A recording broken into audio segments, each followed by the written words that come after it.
Alhamdulillahi Rabbil Alamin. Wassalatu wassalamu ala Rasulillahi sallallahu alaihi wasallam. Qala Allah Ta'ala wa ta'awanu 'alal birri wat taqwa wa la ta'awanu 'alal ithmi wal 'udwan. Wa qala Rasulullah sallallahu alaihi wasallam, innamal a'malu binniyat wa innama likulli imrin ma nawa. Uzakirukum wa uzakiru nafsi bi ikhlasin niyati lillahi subhanahu wa ta'ala.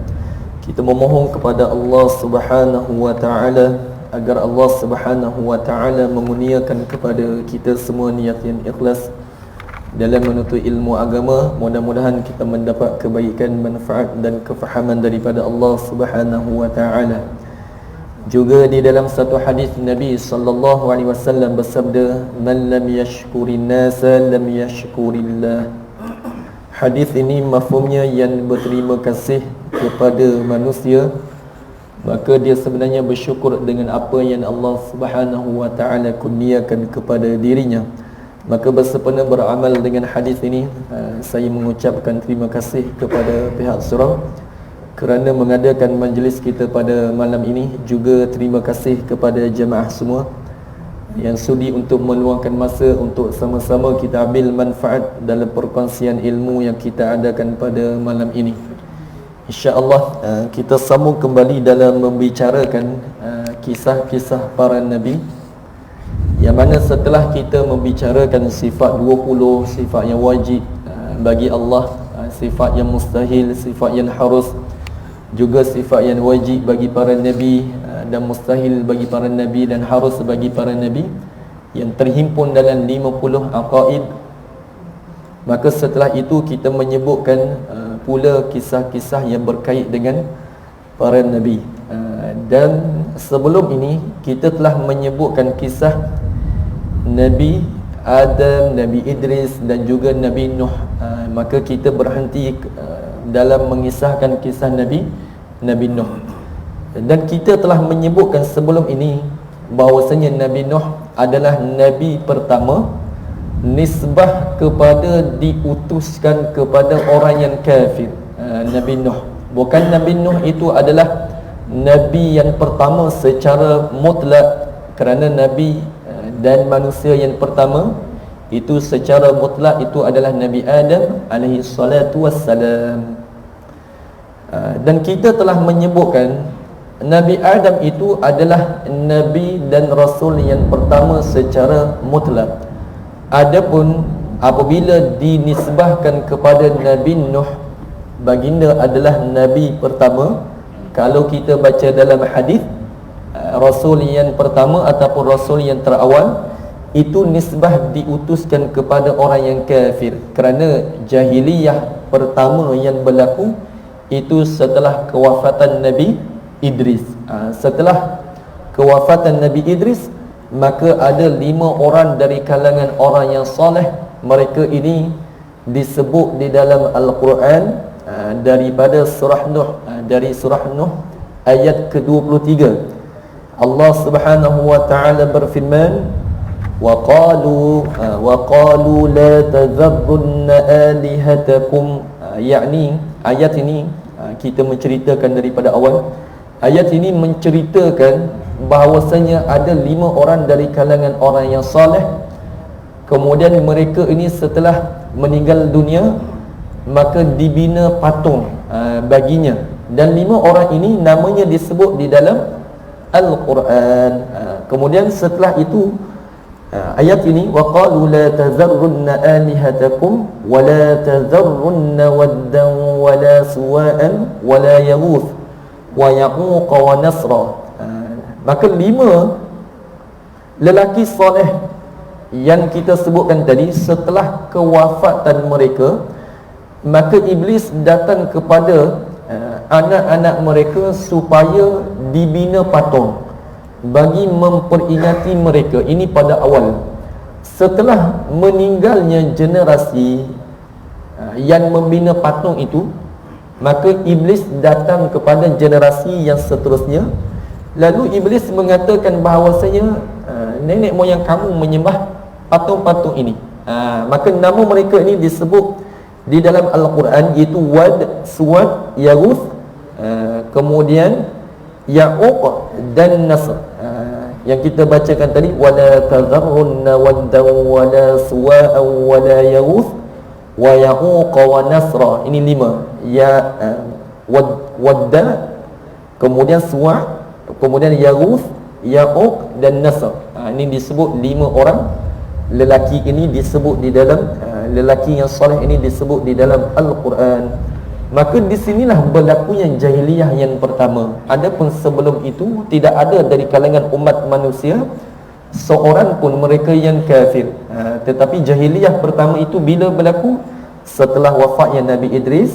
Kemudian ada 5 orang dari kalangan orang yang soleh. Setelah meninggal mereka, kemudian ada generasi yang membuat patung sempena memperingati mereka. Kemudian ada generasi yang seterusnya. Kemudian itulah berlakunya kekufuran. Sebelum itu tidak berlaku kekufuran. Maka Allah Subhanahu wa ta'ala telah mengutuskan Nabi Nuh untuk menyeru mereka, yakni Rasul yang pertama yang diutuskan untuk menyeru orang kafir kepada keimanan, kepada mengesakan Allah Subhanahu wa ta'ala.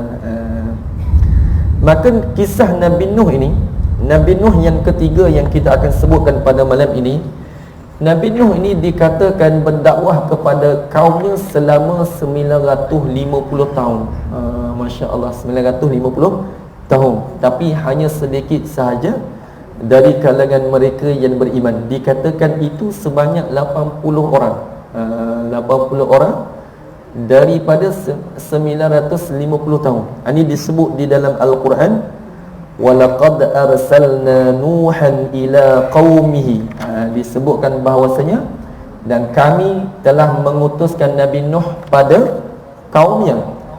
Falabitha fihim alfasanatin illa khamsina aman fa'akhadhahum tufanu wa hum zalimun. Yakni falabitha fihim alfasanatin illa khamsina aman. Yakni disebut di sini bahawasanya Nabi Nuh itu diutuskan kepada kaumnya dan beliau ini bersama dengan mereka selama 1000 tahun, kurang 50 tahun. Kemudian disebut fa'akhadhahumut tufan. Kemudian mereka ini ditimpa banjir yang besar dan mereka ini adalah kaum yang zalim. Yani dalam keadaan zalim, maknanya mereka ini adalah kaum-kaum yang tidak beriman, yani yang ditimpakan seperti mana banjir besar yang pernah kita dengar.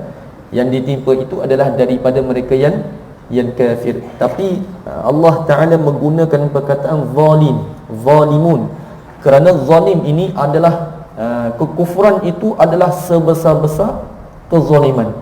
Kezaliman yang paling besar itu adalah kekufuran, tak beriman kepada Allah. Contoh kita kata membunuh, zalim. Tapi kalau nak dibandingkan dengan kekufuran, inilah sebesar-besar kezaliman, seburuk-buruk kejahatan, sebesar-besar kezaliman adalah seseorang itu dia tidak beriman kepada Allah Subhanahu wa ta'ala. Maka dalam ayat ini menceritakan kepada kita bahawasanya Nabi Nuh alaihi salam telah melakukan dakwah kepada kaumnya itu selama berapa? 950 tahun. Tapi dalam Al-Quran menyebutkan tadi 1000 tahun kurang 50 tahun. Maknanya 950 tahun lah. Dan baginda ini berdakwah dengan penuh kesabaran. Walaupun ada yang mencerca baginda, ada yang mencederakan baginda, sehingga ada yang mencekik baginda. Bahkan baginda ini dikatakan pernah pinsang, dicekik oleh kaumnya demi menyeru mereka untuk memeluk agama Islam. Masya Allah kan. Kita kalau kena sindir sikit pun hati koyak dah kita, tisu sangat kan. Tapi tengok Nabi Nuh. Ini kisah-kisah Nabi ini kita sangatlah digalakkan untuk mengambil iktibar. Tengok daripada kisah Nabi Nuh, bagaimana baginda sanggup dicekik oleh kaumnya semata-mata untuk menyeru manusia pada waktu itu ke dalam agama Islam. Tetapi ini tidak sedikit pun menyebabkan Nabi Nuh berputus asa. Tidak, Nabi Nuh tidak pernah berputus asa dalam menyampaikan dakwah yang Allah Subhanahu wa taala perintahkan kepada semua para nabi. Tidak ada seorang pun daripada mereka yang pernah berputus asa. Dia ada istilah dalam bahasa Arab ini, ada ulama dia kalau guna perkataan tersebut, kita tak terjemah dengan makna berputus asa, tapi maknanya para nabi ini mereka telah melakukan dakwah dengan bersungguh-sungguh, tetapi sampai ke dalam satu keadaan mereka mengetahui bahawasanya orang ini tidak lagi akan menerima dakwah yang mereka sampaikan. Itu maknanya. Kalau kita ada satu dalam perkataan bahasa Arab ini kemudian diterjemah secara berputus asa, maka kita kata ini bukan makna berputus asa. Yakni contoh, kalau orang tu dia buat sesuatu benda tak boleh jugalah, malah aku nak buat, tapi kita tak maksudkan dengan seorang nabi dengan berputus asa. Tapi para nabi mereka berdakwah dengan bersungguh-sungguh, tapi akhirnya mereka merasakan golongan ini tidak mahu untuk menerima dakwah mereka. Nanti kita akan sebut kisah Nabi Nuh ini. Okey, baik. Kemudian Nabi Nuh ini, kaumnya berkata kepadanya, "Ma naraka illa basharan mithlana." Kami ini tidak melihat engkau, melainkan engkau ini adalah manusia yang sama seperti kami, manusia yang biasa seperti kami. Ini kaum Nabi Nuh, dia mencecer Nabi Nuh, kami ini tak melihat kamu, melainkan kami melihat kamu seumpama manusia-manusia yang biasa seperti kami. Wa ma naraka tab'aka illa alladhina hum aradhiluna yadiyar ra'y. Dan kami tidak melihat orang yang mengikuti engkau, melainkan mereka itu adalah daripada orang yang hina dina di antara kami, yang mana mereka ini adalah daripada orang yang bersikap terburu-buru. Maknanya beriman kepada Nabi Nuh ni mereka cerca juga. Nauzubillah. Ini golongan ini orang yang kafir pada waktu itu, mereka juga mencecer orang yang mengikuti Nabi Nuh dengan berkata, dan kami juga tidak melihat melainkan mereka yang mengikuti engkau ini adalah daripada mereka yang hina dina, mereka adalah orang yang terburu-buru mengikuti engkau, yakni terburu-buru mempercayai engkau sebagai seorang nabi. Wa ma nara lakum alaina min fadlin bal nadhunnukum kadhibin. Dan mereka kata apa kepada Nabi Nuh ini? Mereka kata tentang Nabi Nuh, dan kami tidak memiliki, yakni dan kami tidak melihat kamu memiliki sesuatu kelebihan pun ke atas kami, bahkan kami hanya menganggap kamu adalah sebagai seorang pendusta. Maka yang beriman itu hanya 80 orang sahaja, dan kemudian telah diwahyukan kepada baginda bahawa tidak akan beriman lagi daripada mereka itu kecuali 80 orang sahaja.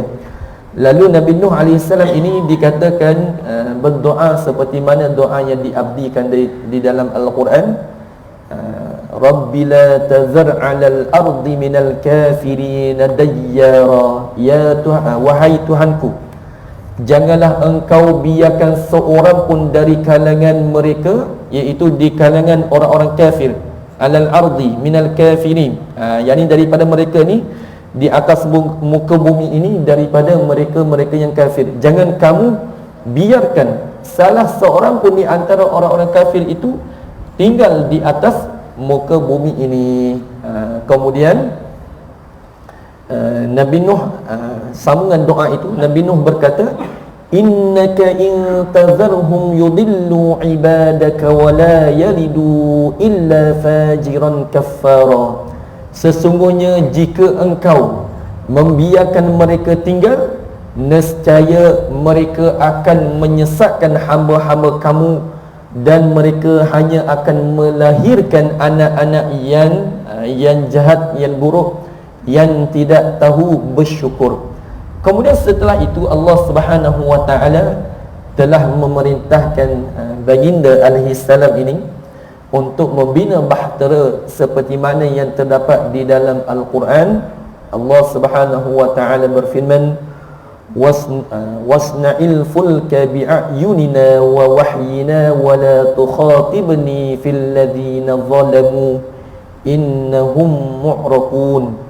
Dan binalah bahtera dengan pengawasan dan petunjuk wahyu kami, dan jangan engkau bicarakan dengan aku tentang orang-orang yang zalim.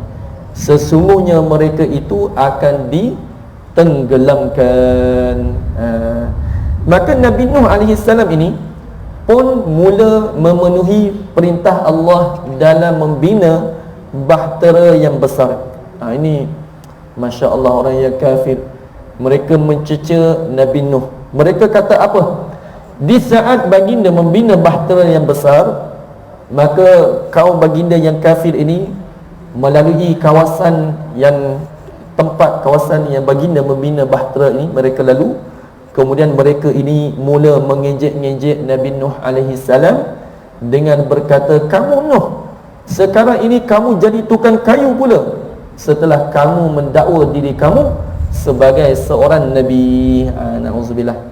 Kemudian Allah Ta'ala menurunkan azab kepada kaum Nabi Nuh yang kafir ini dengan banjir yang besar. Dan dikatakan seluruh bumi ini, sama ada lembah maupun gunung, ditergelamkan. Ini tergelam dengan air. Dan Allah Ta'ala menyelamatkan Nabi Nuh dengan sebab dibinanya sebuah bahtera yang telah dipersiapkan sebelumnya itu dengan perintah Allah Subhanahu wa taala. Dan dikatakan Nabi Nuh ini dan orang-orang yang beriman, mereka berada di bahtera ini selama 150 hari dan berlabuh di bukit ataupun di pegunungan Al-Judi yang disebut di dalam Al-Quran wastawat 'alal judi. Maka di sini ada perkataan istawa. Istawa ni kalau kita buka kamus dalam bahasa Arab, ia mempunyai banyak makna. Dan istawa itu bukan hanya digunakan dalam satu makna secara mutlak.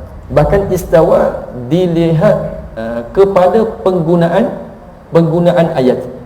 Contohnya dalam ayat ini, yang mana Allah Subhanahu wa taala berfirman tentang bahtera Nabi Nuh yang berada di pelabuhan. Maka istawa di sini diertikan dengan makna berlabuh. Itulah yang sesuai bagi sebuah bahtera. Dan istawa kita tidak sifatkan dengan makna duduk, kerana istawa ni ia juga boleh datang dengan makna duduk. Ada sebahagian golongan sesat ini, mereka mengambil makna istawa kemudian disandarkan kepada Allah dengan makna duduk. Kita tak menyandarkan Allah itu bersifat dengan duduk, kerana dalam akidah mukhalafatul lil hawadith kita telah menjelaskan Allah Ta'ala itu maha suci daripada bersifat dengan jisim. Yakni Allah bukan jisim dan tak bersifat dengan jisim. Kita ni jisim, ada bahagian atas dan ada bahagian bawah. Adapun Allah, dia bukan jisim dan dia tak disifatkan dengan jisim. Adapun kita bersifat dengan jisim, dan kita ini pun memang jisim. Kita ada bahagian atas dan bahagian bawah. Maka duduk ini tidak akan disandarkan melainkan pada jisim. Adapun Allah, dia bukan jisim. Allah tidak disifatkan dengan mempunyai bahagian atas dan mempunyai bahagian bawah. Maka tidaklah dia disifatkan dengan duduk, kerana duduk itu maknanya kita mempunyai bahagian atas dan kita mempunyai bahagian bawah, kemudian bahagian bawah diletakkan di atas sesuatu. Ada sebahagian golongan sesat, dia kata Allah Ta'ala akan duduk di atas arash, kemudian akan menyediakan satu ruang lalu didudukkan Nabi Muhammad itu di sebelahnya. Maka ini adalah fahaman yang mujassimah, fahaman yang menjisingkan Allah Subhanahu wa taala. Kemudian mereka mengambil dalil daripada sepotong ayat Al-Quran yang berbunyi Ar-Rahmanu 'alal 'arsy istawa. Maka istawa dalam ayat Ar-Rahman ini, Ar-Rahmanu 'alal 'arsy istawa ini, bukan istawa itu diterjemah dengan Allah Ta'ala duduk di atas arasy. Tidak, kerana kita dah sebut tadi, istawa datang dengan banyak makna. Contohnya kita bacakan tadi, fastawat 'alal judi.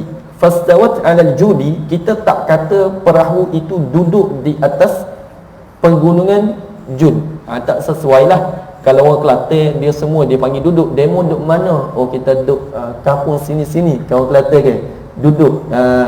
Adapun kita bahasa yang sesuainya, kita tak akan menggunakan bahtera itu duduk atas gunung, kerana duduk itu difahami dengan makna yang kita sebutkan tadi. Ada bahagian atas dan ada bahagian bawah. Kemudian bahagian bawah kita ni kita letak atas sesuatu. Maka ini nama duduk. Adapun bahtera kita tak terjemah, dan bahtera itu duduk di pegunungan Jud, tapi kita kata bahtera itu berlabuh di pegunungan Jud. Maka begitu juga dengan ayat Ar-Rahmanu 'ala al-'arsy, Ar-Rahmanu 'ala al-'arsy istawa. Bukan makna Allah Ta'ala yang bersifat dengan Ar-Rahman duduk di atas arasy, tidak. Tapi kita kata Allah Subhanahu wa taala itu dengan makna istawa di sini, Ar-Rahman 'alal 'arsy istawa, dengan makna seperti yang disebut oleh ulama tafsir, seperti Imam Qushairi, beliau berkata istawa ay hafiza wa tahara wa abqa, iaitu dengan makna menjaga, ataupun boleh juga kita kata Allah menguasai arasy, dan juga boleh kita kata Allah Subhanahu wa taala yang mengekalkan arasy. Maka dalam kaedah ilmu akidah, kita telah menyebutkan sebahagian ulama dalam menafsirkan Al-Quran, dalam memahami Al-Quran, ada dua kaedah. Ada takwil tafsili dan ada takwil ijmali.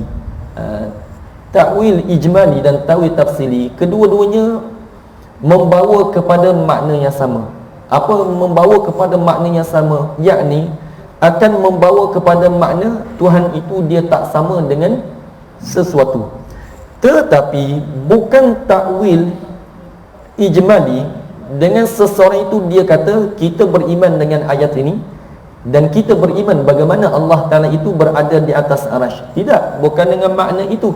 Kerana bila seseorang itu dia meletakkan satu makna bagi istawa, itu bukan tafsir ijmali, tetapi itu adalah takwil tafsili, iaitu takwil yang telah menentukan satu ayat, satu makna daripada ayat-ayat Al-Quran. Adapun takwil ijmali, maknanya kita ini beriman dengan ayat ini dan kita mengatakan dalam hati kita Maha Suci Allah daripada menyerupai sebarang makhluk, dan kita serahkan kepada Allah apakah makna ini. Tapi kita yakin Allah Ta'ala dia Maha Suci daripada menyerupai makhluk. Jelas takwil ijmali maknanya kita beriman dengan ayat Al-Quran dan kita tak menentukan salah satu daripada makna-makna yang terdapat dalam makna istawa, tapi kita menyerahkan kepada Allah, dan pada masa yang sama kita menyucikan Allah daripada menyerupai sebarang makhluk. Adapun takwil tafsili, yakni dengan ditentukan makna, seperti mana yang disebutkan oleh Imam Qushairi, bahwasanya Allah Subhanahu wa taala istawa ke atas arasy dengan erti menguasai arasy. Maka ini takwil menentukan sesuatu makna. Maka takwil ijmali ataupun tafsili membawa kepada makna kedua-dua, sama ada ulama yang menggunakan kaedah tafsili ataupun ijmali, kedua-dua mereka bersepakat bahawasanya makna bagi ayat istawa ataupun ayat-ayat mutasyabihat yang selain daripada istawa Kedua-duanya adalah membawa kepada menafikan Allah daripada menyerupai makhluk. Itu maknanya. Dan istawa boleh datang juga dengan makna tanaman yang telah menjadi tegak lurus di atas pangkalnya. Contohnya, kalau kita tengok benih, kan dia nak bercambah. Ini disebut di dalam Al-Quran fastawa ala suqih. Fastawa ala suqih. Maka dalam Al-Quran telah menyebutkan bahawasanya istawa itu mempunyai makna-makna yang berbeza. Mempunyai makna-makna yang berbeza. Tapi di sini kita kena memahami, bila ayat mutasyabihat, ia mengandungi makna yang layak untuk disandarkan bagi Allah dan ada makna yang tidak layak untuk disandarkan bagi Allah. Maka bila berhadapan dengan ayat mutasyabihat, ulama bersepakat makna yang membawa kepada menyerupakan Allah dengan makhluk, maka itu tidak disandarkan bagi Allah Subhanahu wa taala. Maka bila ulama mereka menggunakan takwil ijmali, maka mereka mengatakan kita menyerahkan kepada Allah, maknanya kita menyerahkan kepada Allah apakah makna yang sesuai bagi ayat tersebut tanpa menyerupakan Allah dengan makhluk. Tapi kalau seseorang itu dia kata takwil istawa ini dengan makna Allah Ta'ala duduk di atas arash, dan bagaimana dia berada di atas arash itu kita serahkan kepadanya, ini bukan takwil ijmali, tapi telah menentukan satu makna daripada makna istawa, iaitu berada di atas arash. Jelas ke tidak tentang takwil tafsili dan ijmali? Kemudian ayat yang lain yang menunjukkan kepada kita istawa itu boleh datang dengan makna yang lain selain daripada kita sebutkan tadi, selain berlabuh dan selain tanaman yang kita sebutkan tadi menjadi tegak lurus di atas pangkalnya, juga boleh datang dengan makna mencapai kesempurnaan. Ini disebut di dalam Al-Quran, walamma balagha ashuddahu wastawa atainahu hukman wa ilma. Ayat ini menceritakan tentang kisah Nabi Musa.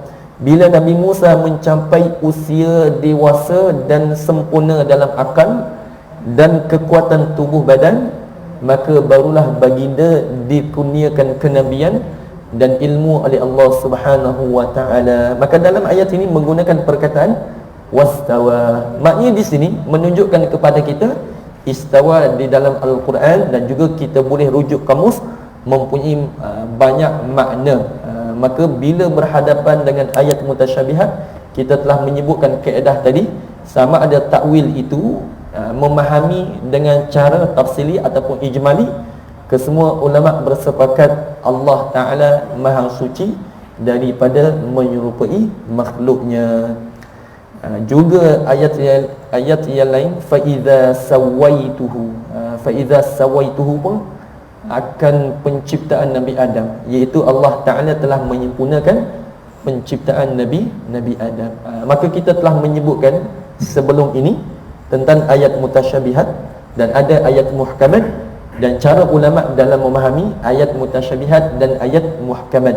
Kalau berhadapan dengan ayat mutasyabihat, kita tak boleh ambil secara zahir, kerana makna yang sebenar itu bukan makna yang dikehendaki, iaitu ayat yang zahir, tapi ada makna-makna yang sesuai bagi ayat-ayat tersebut. Okey, baik. Kemudian setelah pembinaan kapal ini,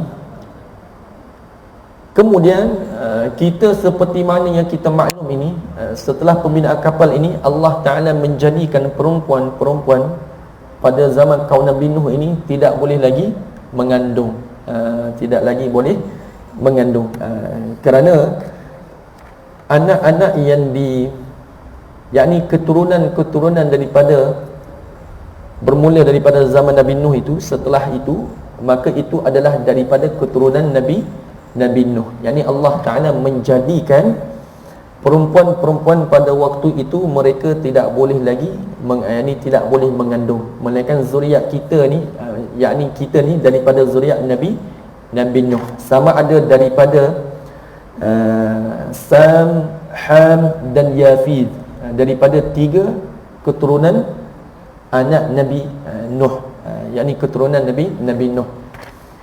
Dan Nabi Nuh ini juga ada anak yang bernama Kanaan. Tapi Kanaan inilah yang kita dengar bahawasanya dia tak mahu untuk naik bersama dengan Nabi Nuh. Bahkan dia kata, saya akan cari tempat yang tinggi.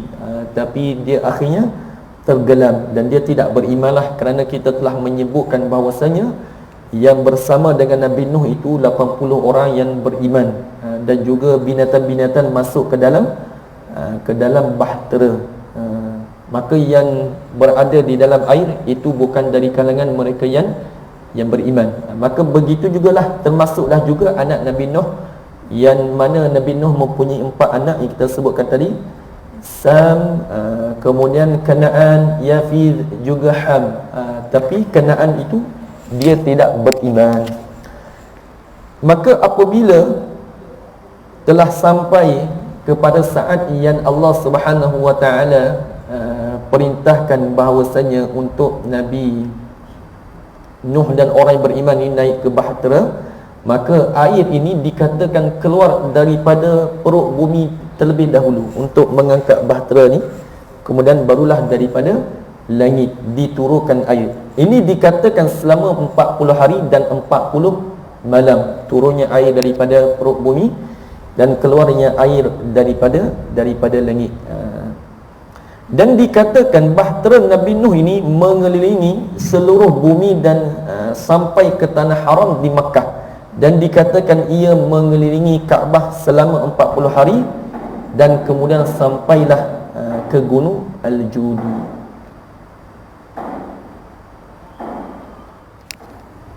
Kemudian setelah kapal Nabi Nuh ini berlabuh di atas gunung Al-Judi, dikatakan Jud ini di Iraq, maka orang Islam turun daripadanya. Dan Allah Subhanahu wa taala berfirman tentang perkara ini, wa qila ya ardu bla'i ma'aki wa yas sama'u aqli'i wa ghidal ma'u wa qudiyal amr. Maka disebutkan wa qila ya ardu ibla'i, yakni wahai bumi telalah air kamu, dan kemudian disebutkan kepada langit, yakni dikatakan kepada langit ini, wahai langit berhentilah, dan air pun disuruhkan dan perintah telah pun diselesaikan. Dan kita menyebutkan tadi bahawasanya Nabi Nuh ini melakukan dakwah selama 950 tahun, dan dikatakan bahawasanya setelah kejadian taufan yang besar itu, baginda hidup selama 350 tahun.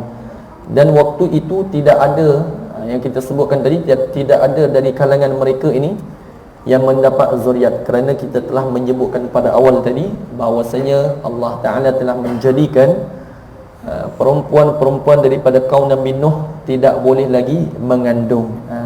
Maka waktu itu tidak ada di kalangan mereka yang mendapat zuriat melainkan daripada 3 anak Nabi Nuh ini.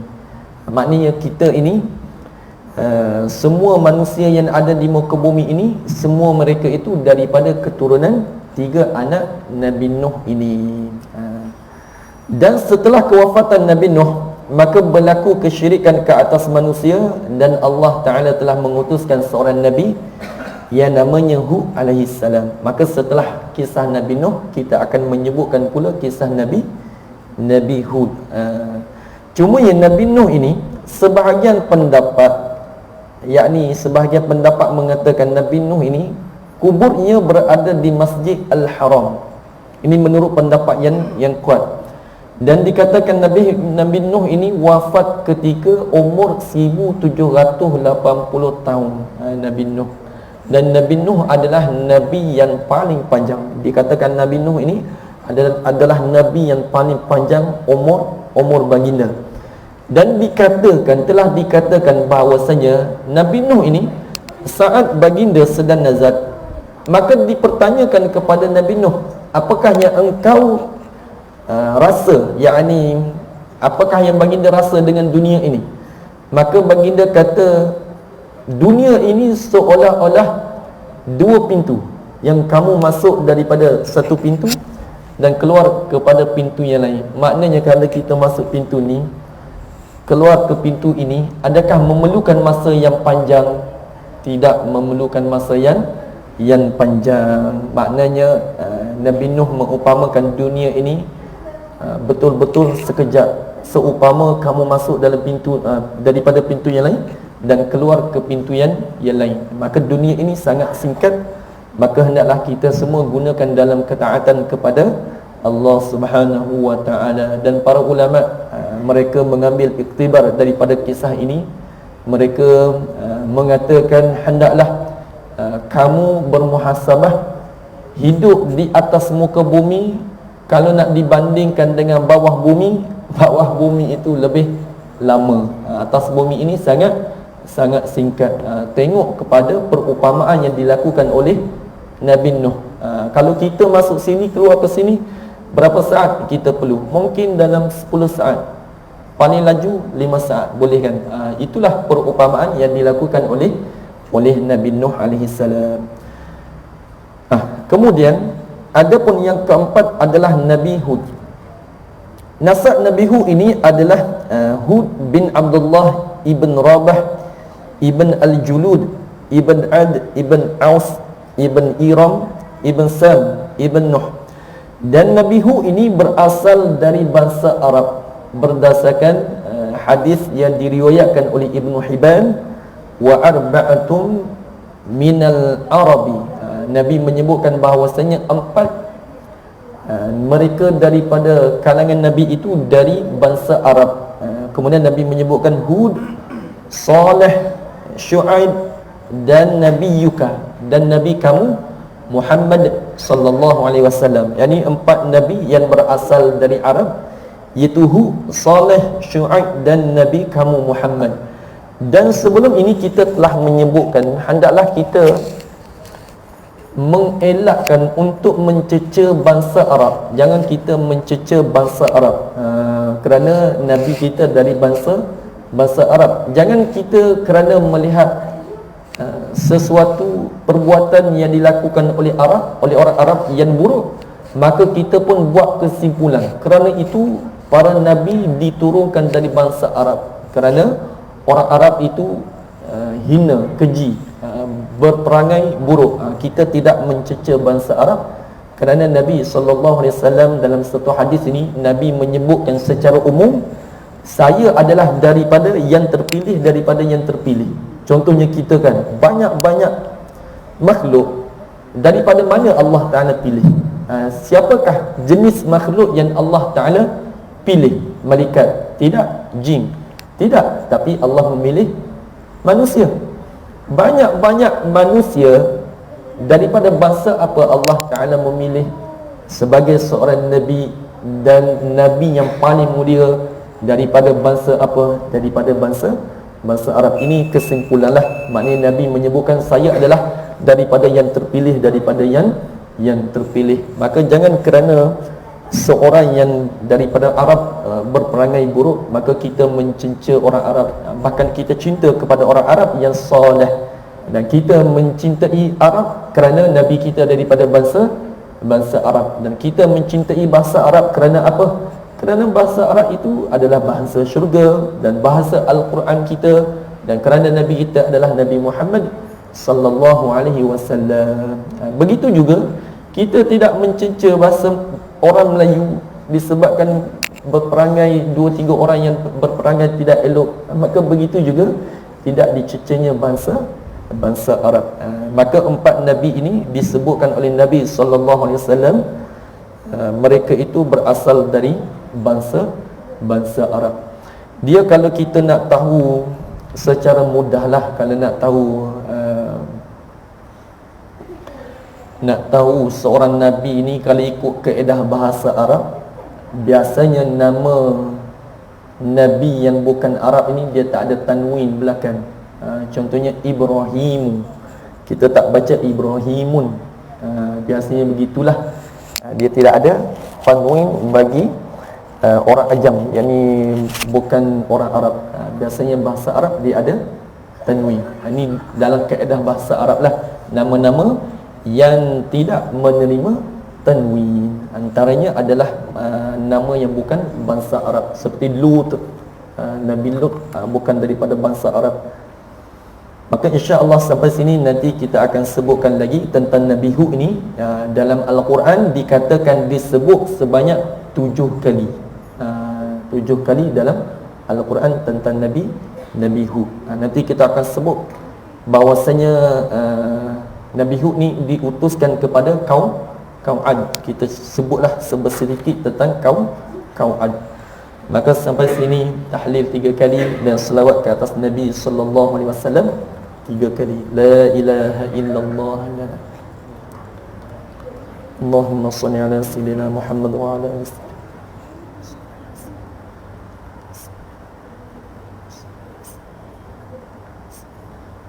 Assalamualaikum warahmatullahi wabarakatuh.